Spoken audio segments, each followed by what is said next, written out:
Sa video na ito, tatalakayin natin ang mga masamang senyales na malapit ka na ma-heat stroke. Ang heat stroke ay isang seryosong kondisyon na maaaring magdulot ng malubhang epekto sa ating kalusugan. Kaya naman, mahalaga na tayo ay maging handa at alam ang mga senyales nito. Mahalaga ang kaalaman na ito, lalo na sa panahon ng tag-init. Ang pag-alam sa mga senyales ng heat stroke ay makakatulong sa atin upang maiwasan ang mga malubhang epekto nito. Samahan niyo ako at alamin natin kung paano maiwasan ang heat stroke. Sa pamamagitan ng tamang kaalaman at paghahanda, maiwasan natin ang mga malubhang epekto ng heat stroke at mapanatili ang ating kalusugan. Kaya naman, tara na at alamin natin ang mga hakbang na maaari nating gawin upang maiwasan ang heat stroke. Una sa lahat, pag-usapan natin ang pagpapawis. Ang pagpapawis ay isang natural na proseso ng ating katawan upang mapanatili ang tamang temperatura. Kapag tayo ay nagpapawis, inilalabas ng ating katawan ang init sa pamamagitan ng pawis na lumalabas sa ating balat. Ito ay isang mahalagang mekanismo upang maiwasan ang sobrang init ng katawan na maaring magdulot ng iba't ibang problema sa kalusugan.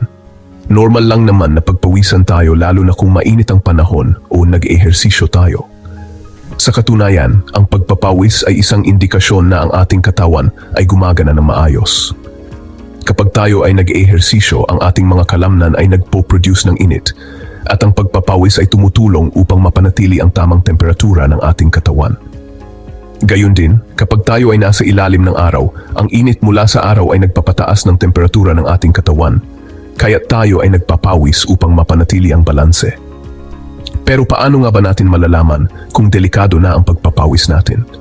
May mga pagkakataon na ang sobrang pagpapawis ay maaring maging senyales ng isang mas seryosong kondisyon. Halimbawa, kung ikaw ay nagpapawis ng labis kahit na hindi ka naman nag-eehersisyo o nasa mainit na lugar, maaring ito ay senyales ng isang underlying health issue tulad ng hyperhidrosis o sobrang pagpapawis. Ang hyperhidrosis ay isang kondisyon kung saan ang katawan ay nagpapawis ng labis kahit na walang malinaw na dahilan. Kapag sobrang init at napapansin mong labis na ang iyong pagpapawis, maaring ito ay senyales na malapit ka na ma-heat stroke. Ang heat stroke ay isang seryosong kondisyon na dulot ng sobrang init ng katawan.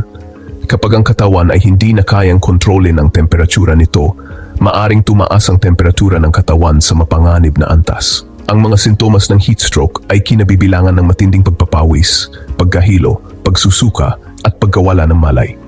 Kung ikaw ay nakakaranas ng mga sintomas na ito, mahalagang agad na humingi ng tulong medikal. Isipin nyo, mga kapuso, parang gripo na hindi masara-sara ang pawis mo. Ang labis na pagpapawis ay maaring magdulot ng dehydration o kakulangan ng tubig sa katawan.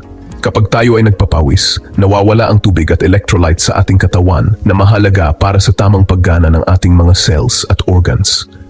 Kung hindi natin mapapalitan ang nawalang tubig at electrolytes, maaring magdulot ito ng mga seryosong problema sa kalusugan tulad ng heat exhaustion o paghahapo dahil sa init.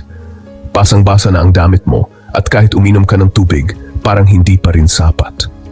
Mahalaga na uminom tayo ng sapat na tubig, lalo na kung tayo ay nagpapawis ng labis. Ang tubig ay tumutulong upang mapanatili ang tamang balanse ng fluids sa ating katawan at maiwasan ang dehydration. Bukod sa tubig, maaari rin tayong uminom ng mga sports drinks na may electrolytes upang mapalitan ang nawalang electrolytes sa ating katawan. Tandaan, ang tamang hydration ay mahalaga upang mapanatili ang kalusugan at maiwasan ang mga komplikasyon dulot ng sobrang pagpapawis. Dapat maging alerto na tayo sa mga ganitong sitwasyon. Bukod sa matinding pagpapawis, ang biglaang panghihina at pagkahilo ay mga palatandaan na ang iyong katawan ay hindi na nakakayanan ng init. Parang umiikot ang paningin mo at parang gusto mo na lang humiga. Huwag nating balewalain ang mga ganitong sintomas. Isipin nyo na lang, nasa kalagitnaan ka ng iyong trabaho o lakad tapos bigla kang mahilo at manghina. Delikado, hindi ba? Chapter 3, Matinding Uhaw. Pangatlo, pag-usapan natin ang uhaw. Normal lang naman na mauhaw tayo lalo na kung mainit ang panahon. Pero kapag nararamdaman mong sobrang uhaw ka na kahit na umiinom ka ng tubig, ito ay maaring senyales ng dehydration na naugnay sa heat stroke. Parang kahit ilang baso ng tubig pa ang inumin mo, hindi pa rin nawawala ang uhaw mo. Delikado ito, mga kapuso, dahil ang dehydration ay maaring humantong sa mas malalang sakit. Chapter 4. Pamumula ng balat. Ang balat, isa rin sa mga nagbibigay sa atin ng senyales. Ang pamumula ng balat, lalo na kung ito ay mainit sa pakiramdam, ay isang indikasyon na ang iyong katawan ay sobrang init na. Parang nilalagnat ka, pero hindi ka naman nilalagnat. Kung napapansin nyo na namumula na ang balat nyo, lalo na sa bandang mukha, lig at dibdib, kailangan na nating mag-ingat. Chapter 5. Pagkawala ng malay. At ang pinakahuli at pinakadelikado sa lahat, ang pagkawala ng malay o pagkahimatay. Ito ay isang seryosong senyales na ang iyong katawan ay hindi na nakakayanan ng init at nangangailangan ng agarang atensyong medikal. Isipin nyo na lang, mga kapuso, bigla ka na lang babagsak at mawawalan ng malay. Baka kung ano pa ang mangyari sa iyo. Kaya naman, huwag na huwag nating balewalain ang mga naunang senyales na nabanggit ko. Mga kapuso, tandaan natin na ang heat stroke ay isang seryosong kondisyon na maaring ikamatay.